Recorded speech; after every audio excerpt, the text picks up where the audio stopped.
Hello, welcome class. Good day to all. MAPE 8, Quarter 1, Week 2, Arts. I'm your teacher, Marco A. Fajardo. Fabric, designs, and attires.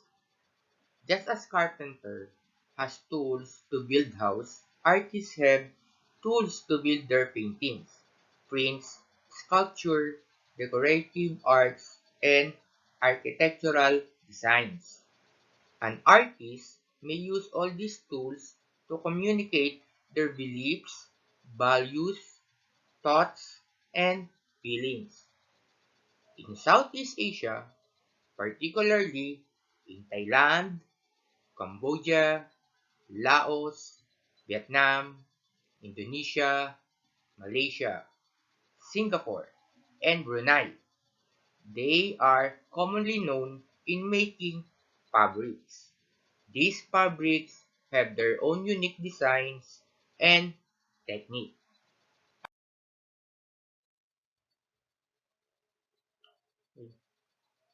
Thailand, they have the tile silk. It is produced from cocoon of known as tile silkworm. It is mainly produced in Korat, which is also the center of their silk industry. Thai weavers from this region raise their caterpillars on a steady diet of mulberry leaves. Today, Thai silk making is one of the finest arts in the world, a product of unique manufacturing process and bearing unique pattern and colors.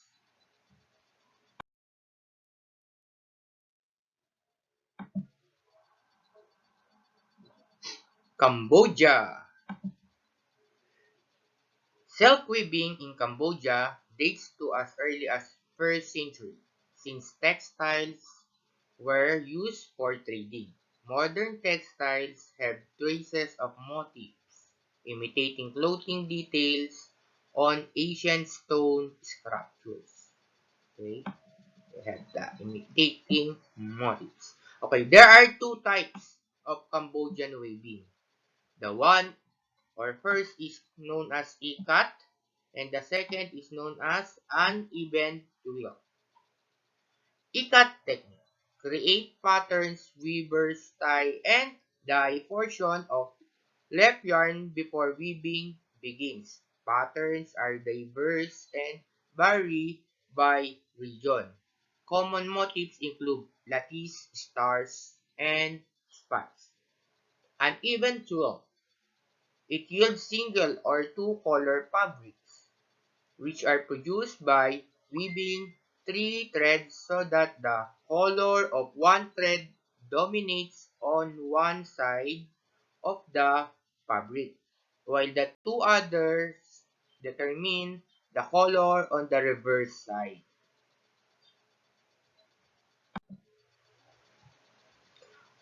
To put color, they employed natural dyes. Okay. They use insect nests for red dye, indigo, blue dye, Cronut bark yellow and green dye, and ebony bark black dye. Cambodia. Cambodia's modern silk weaving centers are Takeo, Battambang, Viet Rachi, Siem Reap, Kampot provinces. Okay. Cambodian silk is generally sold domestically.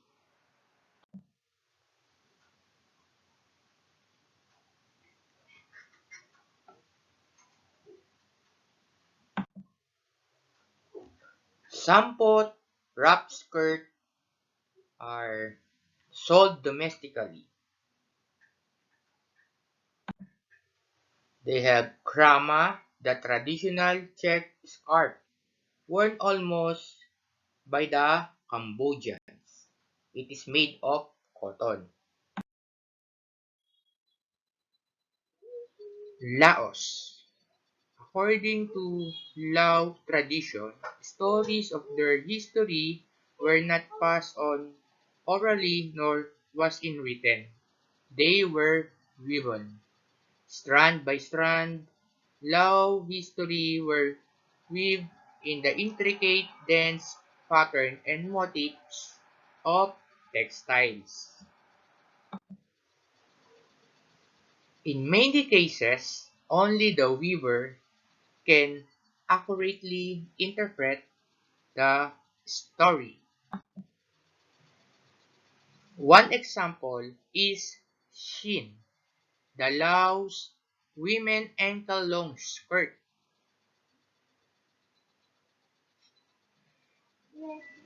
The patterns are usually unique in each skirt.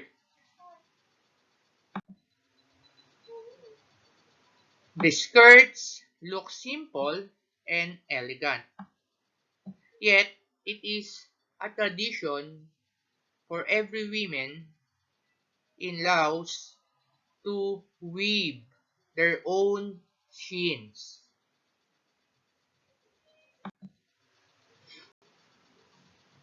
They uses icons to express personal views. Examples are animate world or crabs for resourcefulness, snakes for fertility, butterflies for beauty, birds for success, and so on. Vietnam. Golden thread silk were born in Vietnam. Many of our Vietnamese fabric originated from Ha Dong. Okay? It is the center of weaving and sericulture. Sericulture is silkworm production. Some popular Vietnamese fabric are Shantung Tapeta, Benjamin weave, and ebony satin. Ebony satin, an all-natural luxurious silk hand-woven in southern Vietnam and naturally dyed using ebony fruit pods. Just recently, a popular designer named Bo Viet Cong revitalized it. Vietnam, Indonesia, Malaysia, and Singapore. The fabric most common to both countries is the batik.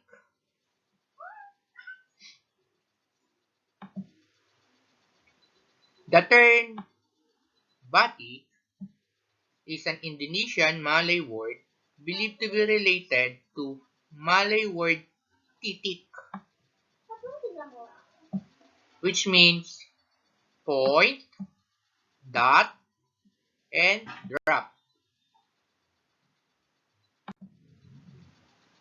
The drop action refers to the process of dyeing the fabric by making use of precise technique, covering areas of cloth with a dye-resistant substance, usually hot wax, to prevent them from absorbing colors. This technique is having been taught for over 1,000 years. There are two categories of batik design. First, geometry. Second is free-form design. Modern batik design depends on creativity of their designer. Naturalistic motifs like leaves, flowers, and birds have been utilized to create elaborate and intricate design. While modern designs also includes more colors, courtesy of chemical dyes. In Malaysia, the states of Kelantan and Terengganu are considered the cradle of Batik first flourished. There are two main types of batik and that are produced there. One is the per hand painted and the second one is called block printed. Hand painted, the artist uses the canting. Canting is a small copper container with one or more different pipe size. Block printed, done by welding together strips of metal to form metal block. That this metal block is then dipped into molten wax and pressed against the fabric to make a pattern. Leaves and flowers in Malaysian batiks are incorporated to avoid the interpretation of human and animal images as idolatry in accordance with local Islamic doctrine. This makes their batik look like that of Indonesia.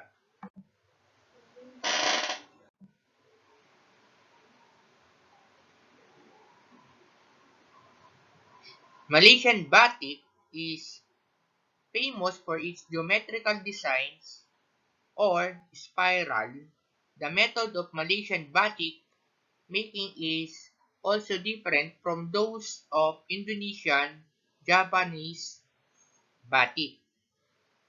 Their patterns are larger and simpler.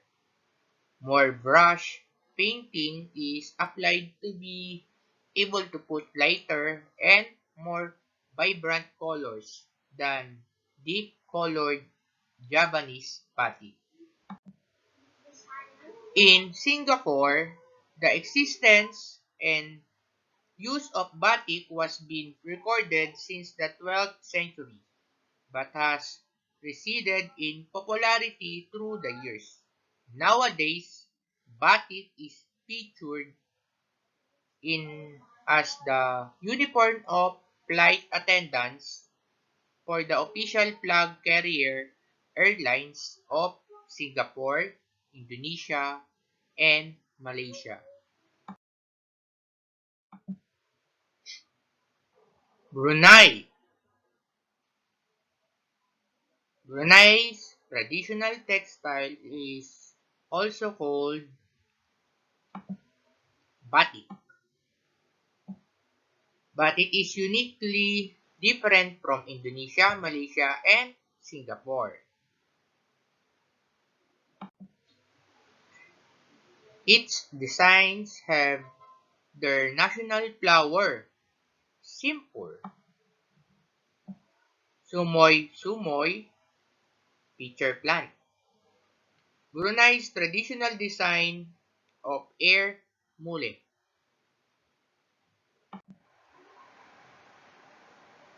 Different techniques are used in Brunei's batik like air brushing, cracking, bubble, rainbow, sprinkle, geometry, and marble.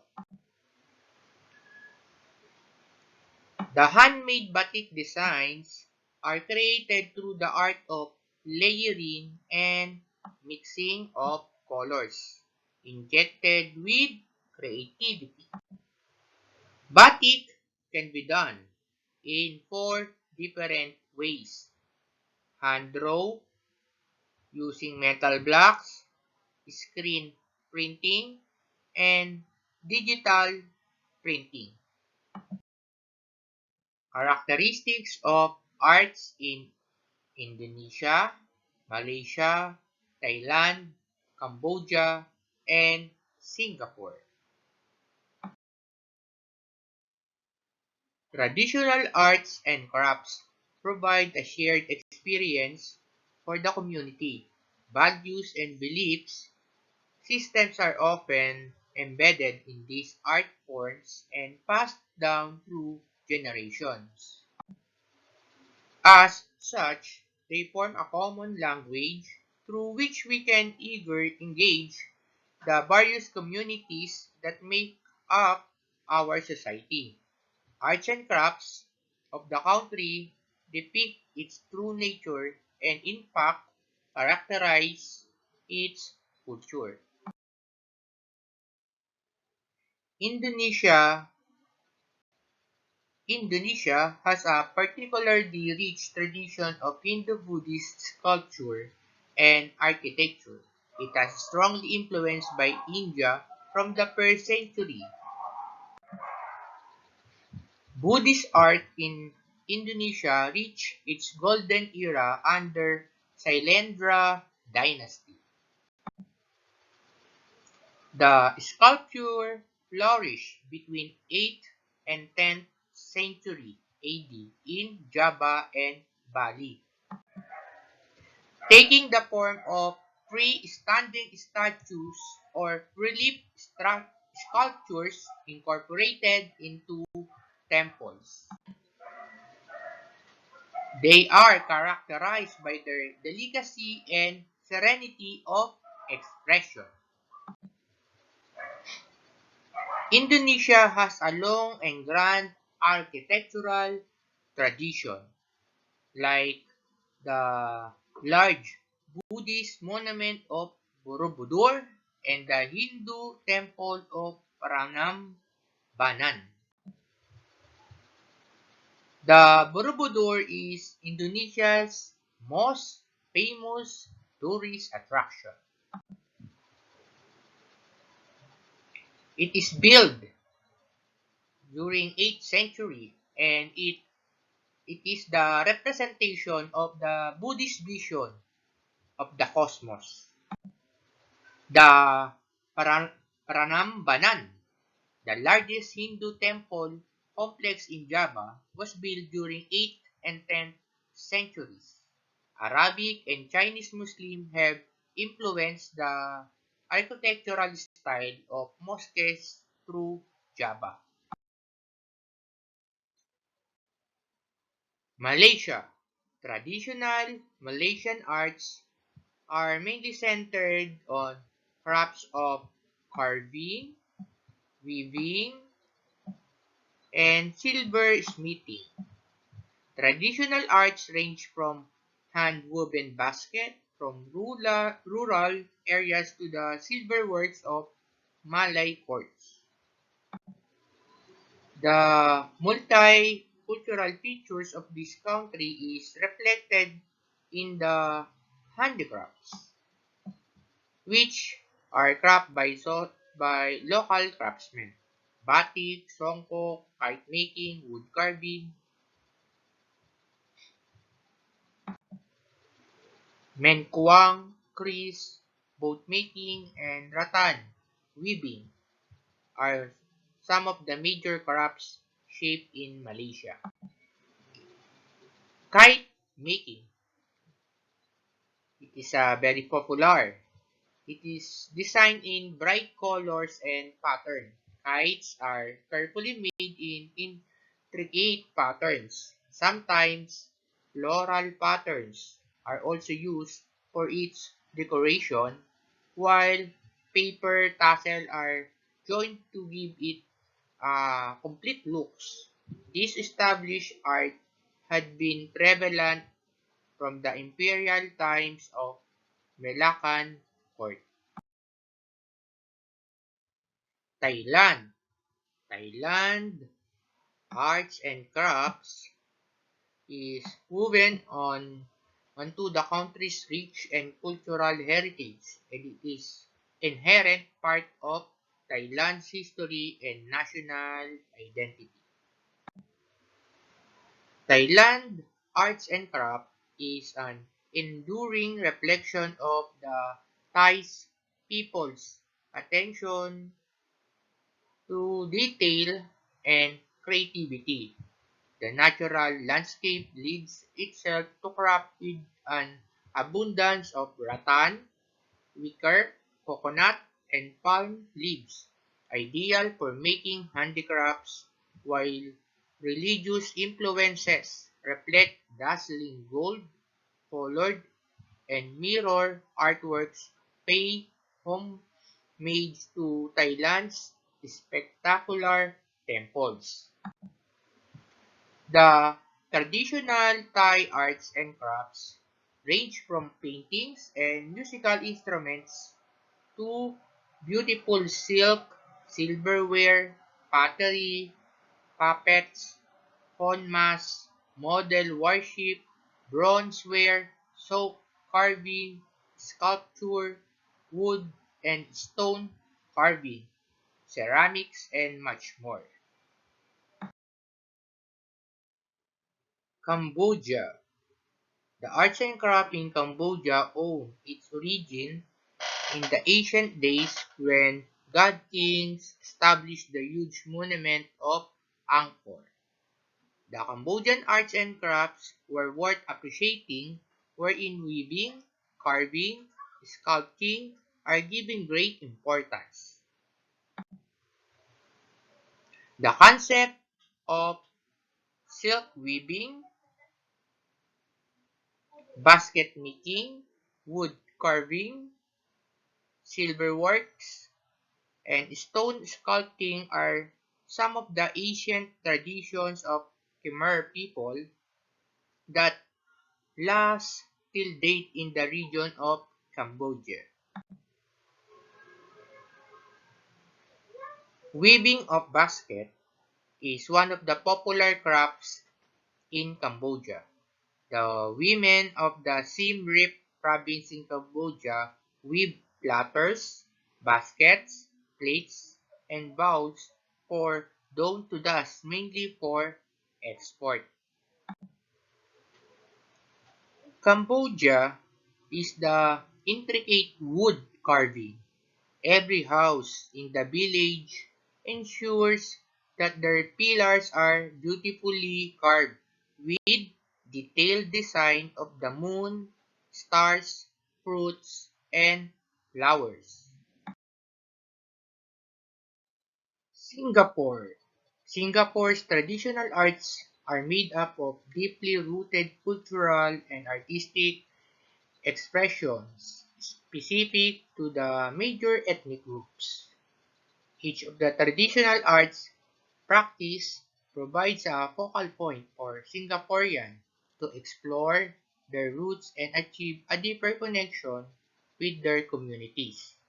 Collectively, they form our intangible cultural heritage, providing the roots that make up Singapore's rich cultural diversity and serve as the basis of our national identity and cultural continuity.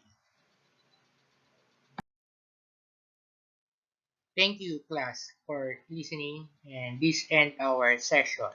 We're now going to proceed in our activity.